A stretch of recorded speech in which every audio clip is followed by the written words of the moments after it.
Praise the lord. ఈరోజు దేవుని మాట యోహాను సువార్త 15వ అధ్యాయం మొదటి నుండి. నేను నిజమైన ద్రాక్షవల్లిని, నా తండ్రి వ్యవసాయకుడు.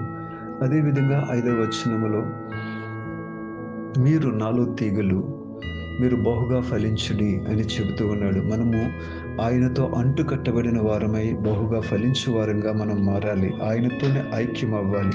ఆయనలో ఉన్న బలాన్ని మనం పొందుకోవాలి. దేవాతి దేవుడు ఈ 11 నెలలు కూడా ఆయన రెక్కల నీడలో కాచి కాపాడాడు. ఈ యొక్క క్రిస్మస్ నెలగా, ఈ యొక్క డిసెంబర్ నెలను దేవుడు మనకు ఆశీర్వాదకరంగా ఇచ్చాడు. అంటే 1వ తారీఖున ఆయనను స్తుతిస్తూ ఆయనతో అంటు కట్టుబడి ముందుకు సాగిపోదాం. ఆయనలో ఫలించే వారంగా మార్చబడదాం. దేవాతి దేవుడు ఉన్నతమైన దేవుడు. ఒక క్రొత్త సంవత్సరంలోనికి వెళ్ళబోతూ ఉన్నాం. చివరి నెలలో మనం ఉన్నాం.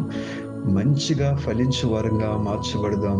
దేవుడు అట్టి కృపను భాగ్యాన్ని మీకు దయచేయునుగాక. God bless you.